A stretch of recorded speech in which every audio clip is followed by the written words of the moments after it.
नमस्कार मो बीरेश्वर महांती मो मन कथार 92तम अध्याय को आपण मानक हार्दिक स्वागत करुछि।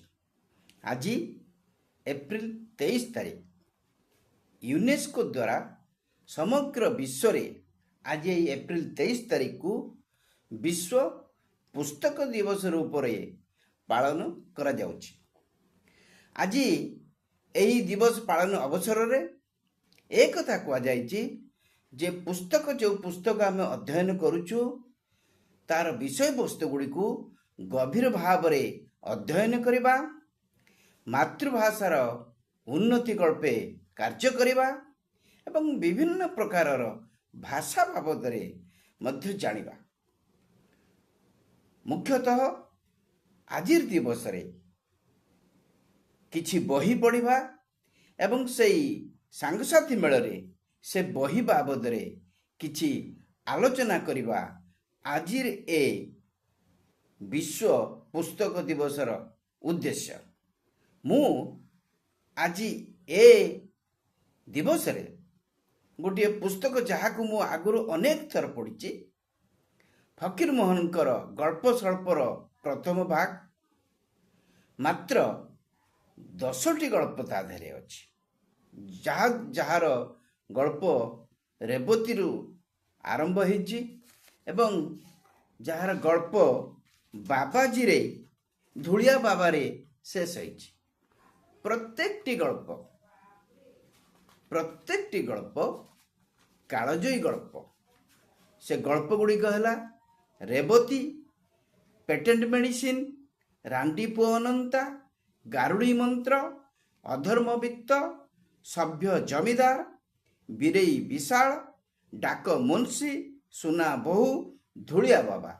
आपण माने समस्ते ए गल्प को निश्चय पढ़ी थिबे एवं ए गल्प जे आपण मानक मनरे आम मानक मनरे की प्रकार प्रभाव पकेइछि से कथा मध्य आपण माने जानुथिबे। एई देखंतु से बहीटी फकीर मोहनकर गल्प स्वल्पर प्रथम भाग। ए बहीटी को जेते पढ़िले सेते बार बार पढ़ा को इच्छा हुए।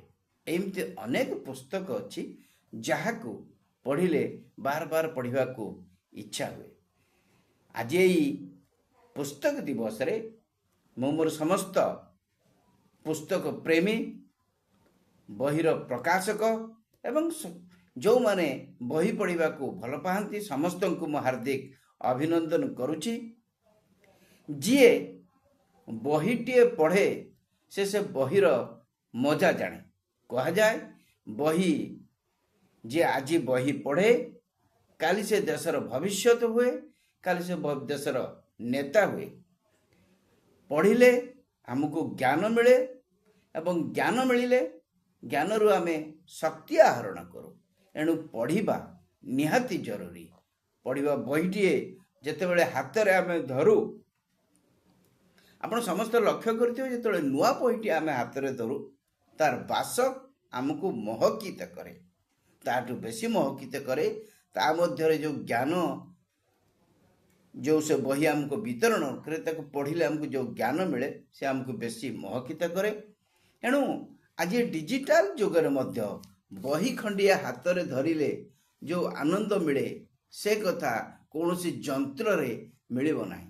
एणु आउ थरे मु जो माने पुस्तक प्रेमी से माने तो निश्चित भाव में बही पढ़ुछंती, किंतु जो माने साधारण भाव में बही पढ़िबार आग्रह रखी नाहंती आमे समस्त को निवेदन करिबा जे किछि किछि पुस्तक किणंतु एवं ताकु मध्य पढ़ंतु। आज रे पुस्तक दिवस रे मु आपण मानकु आउ थरे अभिनंदन जणाई मोर ए अध्याय एठी शेष करूची। नमस्कार। वंदे उत्कल जननी। जय जगन्नाथ।